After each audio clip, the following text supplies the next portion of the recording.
Kalian pernah dengar berita ini belum?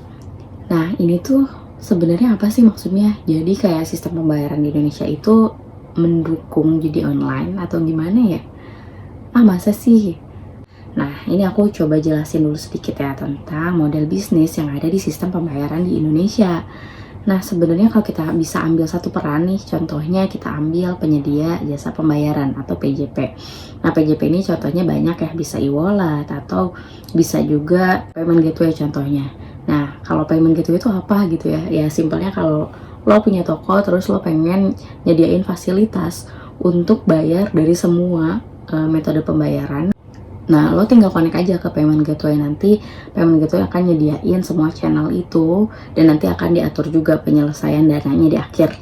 Jadi lo nanti dibikinin akun gitu, kurang lebihnya kayak gitu ya gampangnya. Nah, terus dari mana gitu si payment gateway dapat duitnya? Nah, salah satunya itu dari MDR atau Merchant Discount Rate. Nah, jadi dari setiap transaksi yang dilakukan oleh customer ke merchant itu nanti akan dikenakan MDR fee tadi. Misalnya transaksinya 100.000, terus MDR-nya 1%, berarti kan 1.000 akan dikenakan dari merchant untuk dibayarkan ke si payment gateway tadi. Itu contoh ya, tapi MDR ini memang sangat variatif karena banyak juga instrumennya, nggak cuman QRIS doang misalnya, nggak cuman VA dan lain-lain gitu ya. Nah, tapi tenang aja, BI udah ngatur skema MDR ini. Oke, balik lagi ke yang tadi. Terus apa hubungannya sama sistem pembayaran di Indonesia itu menikmati cuan dari judi online? Nah, simpelnya gini deh, kalau misalnya banyak transaksi, berarti MDR-nya pun akan tinggi dong. Nah, salah satunya kalau banyak transaksi jadi dari judi online, berarti kan MDR untuk si sistem pembayaran di Indonesia, atau tadi contohnya si PJP ini juga akan gede. Nah, itu yang dimaksud kenapa menikmati cuan. Tapi emang benar menikmati? Apakah ya sebut aja PJP ini tuh benar-benar nge-support atau enggak? Nah, tapi tenang dulu gitu. Nggak semua PJP itu memang support, karena ada juga yang proaktif ya. Jadi kita mungkin posisinya bisa ngelihat lebih objektif lagi. Jadi wait, jangan berusaha dulu kalau PJP ini tuh memang senang aja gitu, atau nikmatin cuan yang tadi gitu ya. Karena makin banyak transaksi, makin cuan misalnya. Nggak juga. Tapi kalau jadi kayak ngebelain PJP gitu, enggak juga, karena gue akan mendukung yang proaktif untuk ngelaporin kalau misalnya ada merchant-merchant yang terafiliasi ya dengan judi online. Si payment provider yang tadi tuh sadar nggak sih kalau mereka tuh ternyata memproses transaksi judi online gitu ya? Ya jawabannya bisa jadi sadar, bisa jadi enggak sih. Karena kenapa?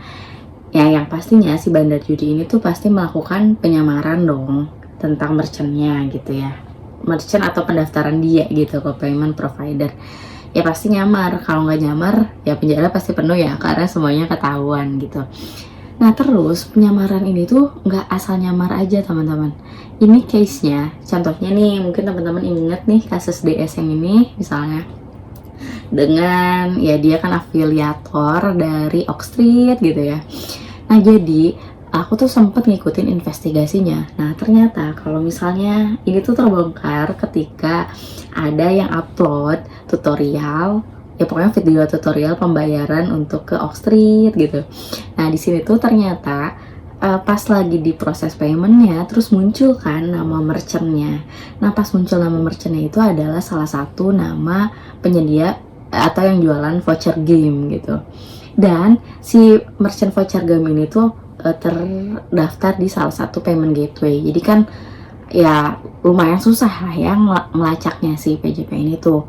Jadi kalau dibilang nyadar nggak nyadar ya itu investigasinya juga lumayan harus ya bisa dibilang geril ya gitu ya, nyari-nyari gitu kayak gitu. Jadi tapi kalau PJP-nya udah tahu dan langsung ngelapor atau nggak menonaktifkan akunnya, itu ya justru memang bagus, justru mendukung kan untuk ya ngebasmi judi online itu kayak gitu.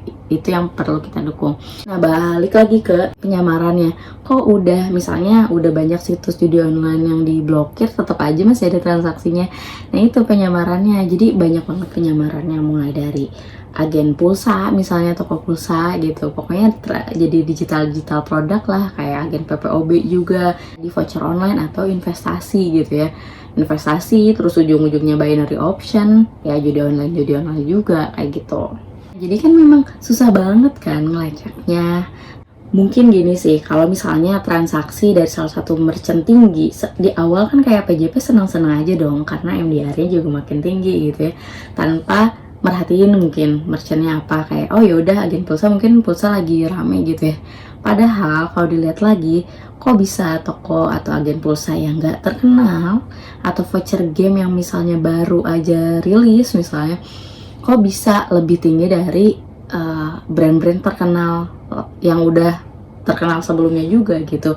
Nah harusnya di situ PJP harusnya udah mulai sensitif dong. Ini nggak mungkin transaksi biasa kayak gitu. Nah ini cuma sekedar saran sih. Kalau bisa mungkin PJP itu lebih sensitif lagi untuk hal-hal seperti ini. Jangan sampai nunggu dulu ada yang negur kayak gitu mungkin ya tengah-tengahnya.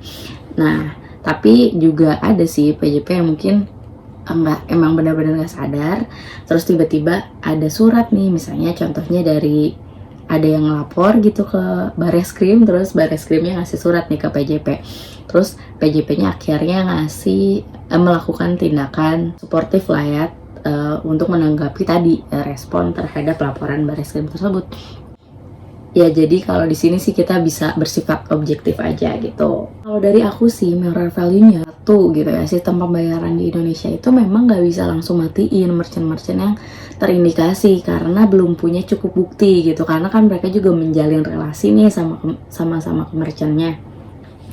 Nah terus di sisi lain, nah kita pun jangan terkecoh gitu sama ya platform-platform yang balik lagi ya, misalnya investasi yang ujung-ujungnya misalnya binary option terus ujung-ujungnya judi online, apalagi walaupun misalnya transaksinya tuh disupport dari berbagai payment method. Nah itu belum tentu juga transaksinya legal kayak gitu. Jadi lebih aware lagi gitu ya kalau misalnya lihat platform-platform digital produk yang kok menjanjikan profit dan lain-lain, mungkin itu bisa dipertanyakan lagi karena udah banyak ya pengalamannya. Kalau misalnya gampangnya kalau mau transaksi ya minimal ada lisensi OJK-nya gitu, walaupun kadang ada aja ya merchant-merchant yang memang tidak konsisten gitu dengan lisensi OJK-nya, tetap aja misalnya ada yang dilanggar. Nah tapi ya minimal lah jangan yang nggak ada lisensinya sama sekali, jangan sampai kita nyesal sebagai pengguna.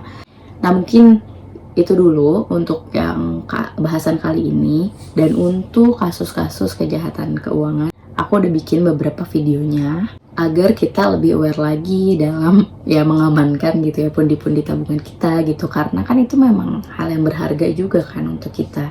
Jadi please share info-info bermanfaat seperti ini ke lingkungan kalian, karena kalian juga berhak untuk melindungi hal-hal yang berharga di sekitar kalian gitu. Termasuk ya orang-orang di sekitar kita juga kita bantu lindungi dengan ya memberitahu gitu, mengedukasi mengenai ya salah satunya hal-hal tentang ini gitu ya, preventifnya. Dan kalau ini dirasa bermanfaat untuk kalian, yuk like, share ke teman-teman dan lingkungan kalian lah, circle kalian, agar makin teredukasi. Dan juga jangan lupa komen dengan kritik dan saran yang membangun ya. Oke, makasih banyak.